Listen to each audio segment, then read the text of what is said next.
Hey everyone, how's it going? Thanks for coming to our talk today. My name is Eric and I'm a senior studying computer science at Cal. Hi everyone, my name is Caleb and I studied neurobiology in college and came to Berkeley for grad school. Now I work as an eye doctor in Oakland. So Caleb, our topic today is about the human soul. Growing up, what's your perception of a soul and how would you define it? That's a really great question. One definition of the soul is that it is the incorporeal essence of a living being. You can think of it as an immaterial part of your body that represents your mind. The idea of the soul is actually quite popular in both Western and Eastern culture. For example, it's Halloween, and when you see people dressing up like a Grim Reaper, it's actually a representation of death that takes your soul away. There are also many references to the soul in Japanese anime, like in Naruto. A common thing you can do is to separate the soul from the human body. Thanks Caleb for that description of a soul. I think it's really helpful. So for our talk today, we want to explore a really difficult question. Does a human soul exist like it's an actual reality or it's just fiction and we should be nothing except our body? When this question came to my mind, my first thought was to consult the neuroscientists because they are the people who deal with the brain. So it looks like they should be the best people to ask. However, while most neuroscientists acknowledge that consciousness exists and that at present it is something of a mystery, most of them do not attempt to study it. For example, Francis Crick and Christoph Koch, who are actually Nobel Prize winners in physics, said that it is a philosophical problem, so leave it to the philosophers. In other words, even neuroscientists leave the question of consciousness as something they don't understand and choose to study something they can measure by experimentation. So it looks like even the neuroscientists can't quite answer this question. Right. They did mention philosophers though. Maybe we should go ask the philosophers? Philosophers formulate the issue of the soul as a mind-body problem, and they have been debating about this for more than 2,000 years. If you look at this graph, philosophers like Plato and Descartes supported the idea of interactionalism on the top left, which claims that we have a body and an immaterial soul. However, another popular belief is that our body is purely material and our minds are the result of pure atom movements. On the top right, you also have this theory of epiphenomenalism where people say that consciousness emerged when the amount of and complexity of atoms scale up. And finally, there's also people who believe that matter does not exist and everything you see and feel is only from your mind. So it looks like people keep debating about this and even philosophers can't agree with themselves. So I guess we're stuck here. If neither neuroscientists nor philosophers can come up with a conclusion of whether the soul exists, then we can't really make any progress on this issue. Well, personally, I do believe that the soul exists because of a book written by J.P. Moreland, and I think he offers a pretty strong argument about why the soul exists. Nice. Let's hear it. So here's the argument, and it comes with two propositions and one conclusion. The first proposition is that our consciousness comes from either a purely physical body or from the existence of a soul. And second, our consciousness cannot come from just a purely physical body. So the conclusion, based on the first two proposition, is that we're not just our body. We have a soul. I see. So first of all, the first clause is pretty logically sound. Like, it should either be purely physical or more than purely physical because they are logical complements of each other and you can't come up with a third option. Exactly. But how can you prove number two? Yeah, I know two is difficult to prove, but let's use a bottom-up approach. All right. So can we create from material something that possesses consciousness? Sounds like a good idea. So here's the material, basically a bunch of elements. Clearly they aren't conscious, but I think that's a good start. So before we start working on this, let's define what is consciousness, shall we? Yeah. Consciousness is basically our mind, the experience of us being aware of our existence, and this awareness is special because it is internal and private. You are aware of your own existence, but you don't really share this with the rest of the world. J.P. Moreland in the book The Soul concludes that our minds have at least 5 mental states. And so here's a list of them. First of all is sensation. It is a state of awareness for stuff like sound and pain. Our eyes do not see, but it is the mind who sees through our eyes and brains tissues that process the signals.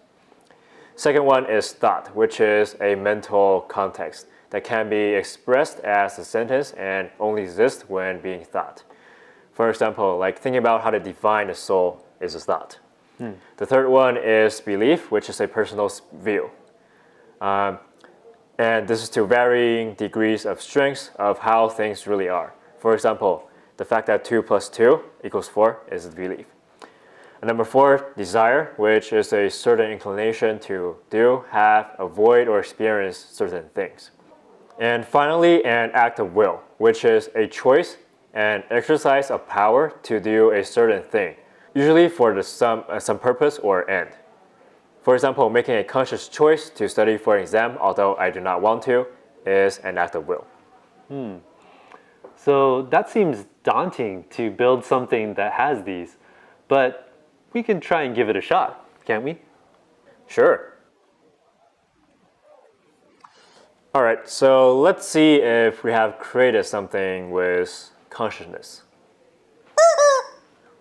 So I guess you can say that this chicken has consciousness because when you squeeze it, it makes a loud noise.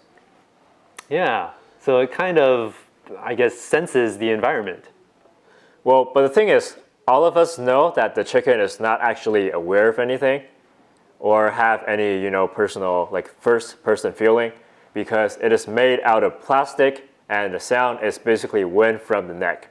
So we're actually not close to creating consciousness from material at all.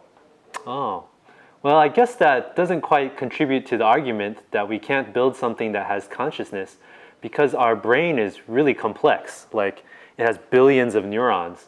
Maybe this complexity is what tips the scale and makes us conscious. This is what a lot of people believe, and they call it epiphenomenalism. Speaking of complexity, Google back in 2018 made something that was really complex, possessing billions of processing units. It's called Google Duplex, and it's basically a virtual assistant that can call on your behalf to make appointments. Oh, so like it can help me order food at places, like restaurants, or make an appointment at a hair salon, that sort of thing? Yeah, and here's a demo. Let's say you want to ask Google to make you a haircut appointment on Tuesday between 10 and noon. What happens is the Google Assistant makes the call seamlessly in the background for you. So what you're going to hear is the Google Assistant actually calling a real salon to schedule the appointment for you. Let's listen.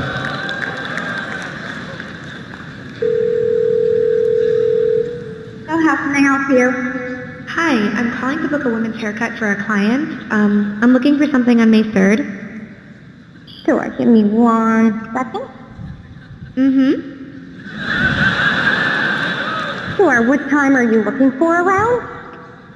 At 12 p.m. We do not have a 12 p.m. available. The closest we have to that is a 1:15. Do you have anything between 10 a.m. and 12 p.m.? Depending on what service she would like. What service is she looking for? Just a woman's haircut for now. Okay, we have a 10 o'clock. 10 a.m. is fine. Okay, what's her first name? The first name is Lisa. Okay, perfect. So I will see Lisa at 10 o'clock on May 3rd. Okay, great. Thanks. Great. Have a great day. Bye.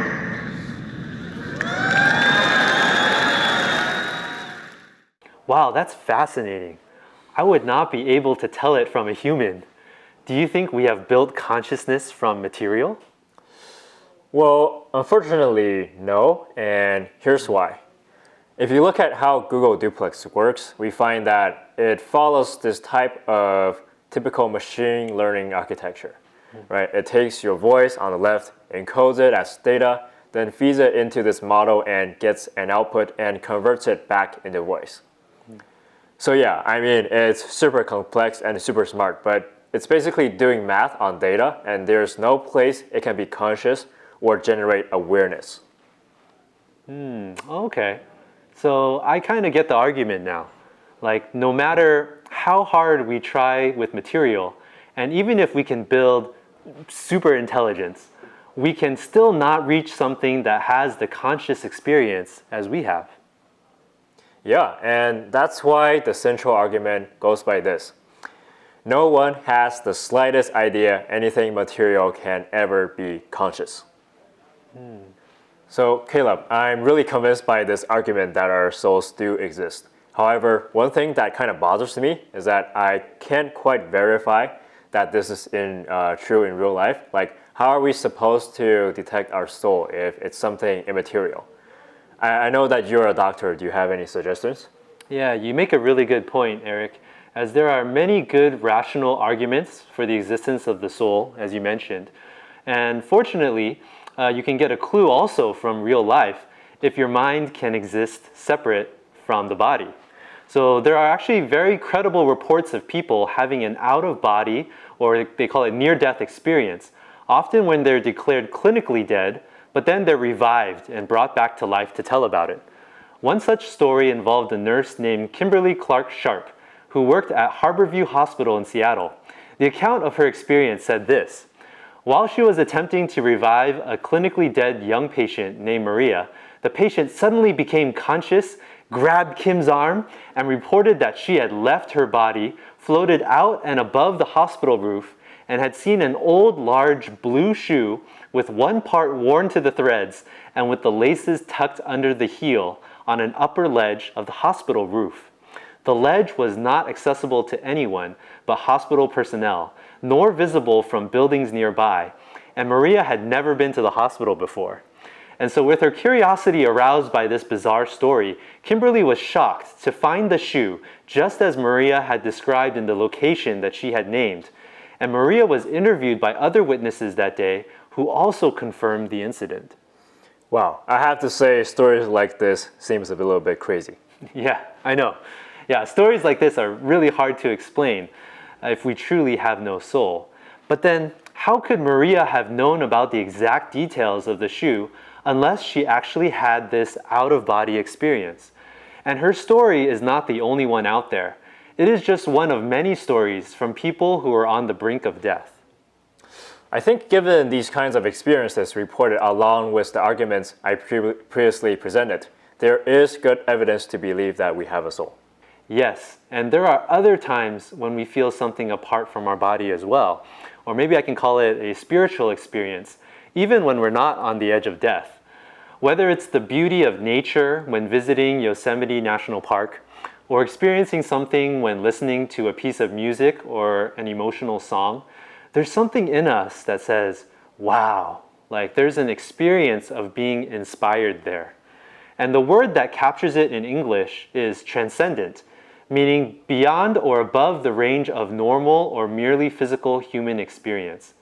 And it's personal experiences like that that point me to not just being physical, but having a soul. Great, so it looks like we have arrived at a position where we've covered all the extensive evidence on why we do have a soul. So let's say we are settled with the question for now. But I do want to follow up with another question. So given that our minds are a spiritual part of the body, I guess it kind of matters when we die. But while we are still living, what difference does that make? Does it even matter? Yeah, well, this question of a soul actually, makes a huge difference. Because if we actually have a soul, there are a lot of implications. I can't touch on all of them, but I think one of the most important reasons for why having a soul matters has to do with how to be happy in our lives. We are given clues to true happiness when we actually believe in a soul and when we take care of our soul. So C.S. Lewis put it like this. He said, "I find in me a desire which no experience in this world can satisfy, the most probable explanation of which is that I was made for another world. If none of my earthly pleasures satisfy it, that does not prove that the universe is a fraud.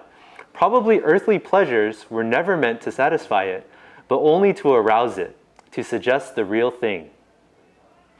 Yeah, and I find that kind of experience kind of relatable. Speaking of which, I guess having a soul matters because it will mean that we can't just pursue the physical stuff. If we have a soul, it will make sense that we need to care for our soul, just like we need to care for our physical body. Right. And so it would make sense that no material things, whether money, possessions, car, house, and so on, could really satisfy us on their own. We could be the most successful CEO in the world, have all the money in the world, and yet still be utterly unhappy. And in the sports world, we see it in superstar athletes like Tom Brady.